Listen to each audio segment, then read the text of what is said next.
Bonjour à toutes et à tous, soyez les bienvenus dans le deuxième de ces 3 épisodes spéciaux sur l'image du trou noir M87 étoiles. Après vous avoir donné quelques chiffres pour se faire une idée de l'exploit que représente cette publication scientifique historique, revenons sur l'image elle-même et comment elle a pu être possible. Même si, par définition, les trous noirs sont des objets qui n'émettent pas de lumière et qu'on ne peut donc pas voir directement, les scientifiques se demandent depuis longtemps à quoi ressemblerait leur environnement si on pouvait le photographier. Le premier à avoir réalisé une simulation d'image numérique, c'est l'astrophysicien français Jean-Pierre Luminet en 1979, soit 40 ans avant que la première image directe d'un trou noir soit rendue publique. Sa méthode a été la suivante. Comme on ne peut voir un trou noir que par l'intermédiaire de son interaction avec son environnement, il a calculé l'apparence d'un trou noir entouré d'un disque de gaz, et c'est la lumière que nous renvoie ce disque de matière qui nous permet de deviner la présence du trou noir autour duquel il orbite. Alors évidemment, à la fin des années 70, on n'avait pas les supercalculateurs d'aujourd'hui. Mais il avait accès à un gros IBM à Meudon, qui faisait la taille d'une pièce et qui fonctionnait encore avec des cartes perforées. Il a rentré ses calculs à l'intérieur et voici le résultat. Quelques années plus tard, en 1991, c'est un autre scientifique français, Jean-Alain Marc, qui a calculé l'image d'un trou noir, cette fois-ci en couleur et animé.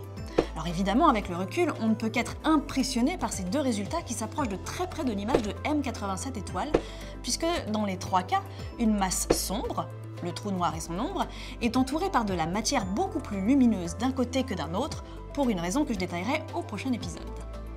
Bien que ces simulations soient anciennes et que les pionniers du domaine soient 2 astrophysiciens français, c'est le travail élaboré pour le film Interstellar qui est le plus connu. Même si Christopher Nolan s'est offert les services d'un très grand spécialiste, Kip Thorne pour ne pas le citer, qui a reçu le prix Nobel de physique quelques années plus tard pour ses travaux sur les ondes gravitationnelles, il se trouve que l'image choisie par le réalisateur est parfaitement symétrique, contrairement au résultat que le scientifique américain lui avait proposé. Si vous avez lu partout à la sortie d'Interstellar que le film proposait la première simulation réaliste d'un trou noir, c'est doublement faux. Déjà parce que c'était loin d'être la première, et Gargantua, c'est son petit nom, n'était pas réaliste. Mais tout de même, toutes ces simulations, en plus de s'approcher du résultat obtenu avec M87 étoiles, ont 2 points communs. Elles ont été réalisées à l'aide des équations de la relativité générale d'Einstein et elles ont été calculées par des ordinateurs.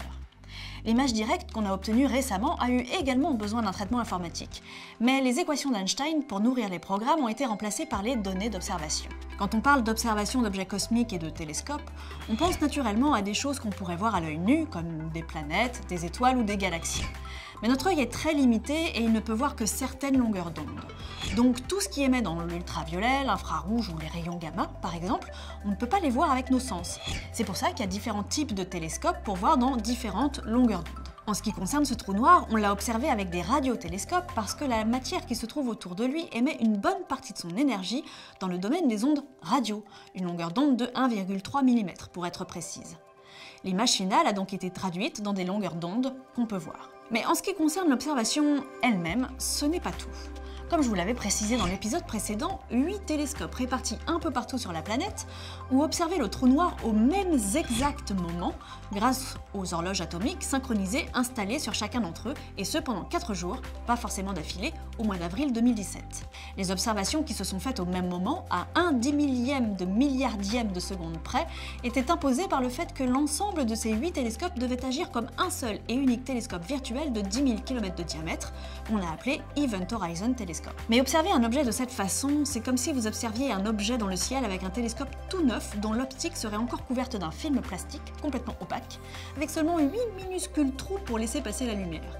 En gros, pour savoir ce que vous regardez, vous n'avez que 8 pièces d'un puzzle largement plus grand. Mais la différence entre ma métaphore et l'Event Horizon Telescope, c'est que le HT a observé pendant des heures et pendant plusieurs jours. Or, la Terre tourne sur elle-même et autour du Soleil en permanence. Donc l'objet visé a pu être observé sous différents angles, même s'ils sont minuscules, en dehors du fait bien sûr que les différents télescopes soient séparés de milliers de kilomètres. Non seulement c'était une très longue pause, mais en plus cette pause a bénéficié de la rotation de la Terre et de sa révolution autour du Soleil pour compléter un peu le puzzle. Toutes ces données ont été stockées sur des disques durs spéciaux et elles ont ensuite été envoyées dans 2 centres différents.